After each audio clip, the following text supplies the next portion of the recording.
I'm very happy to be here in this event with AgriStock and to share our biologicals portfolio in Corteva. It's quite an exciting moment in agriculture because we have huge opportunities and huge solutions to help the farmers increase the yields, increase the resilience of the plants, and also face this lot of challenge that we have today in agriculture.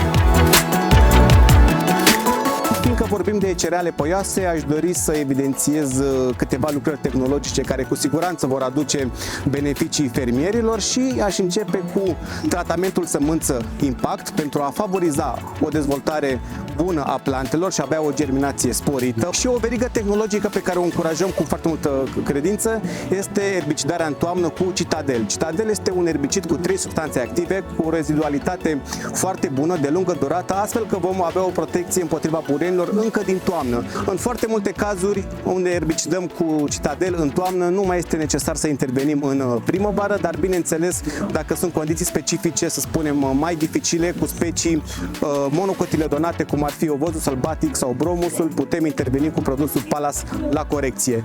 Dacă ajungem în primăvară și toate lucrurile sunt bune, nu trebuie să uităm de protecția plantelor împotriva agenților patogeni, a bolilor. Intervenim cu un produs complex cum este Verbenul, o formulare unică care se află în exclusivitate la Corteva. Verben, 1 litru la hectar, oferă liniștea de care fermierii au nevoie în primăvară și pe viitor compania Corteva se uită atent către Republica Moldova, aducem inovațiile care sunt în Europa, lucrăm pentru a fi aduse și în Republica Moldova pentru a fi disponibile pentru dumneavoastră.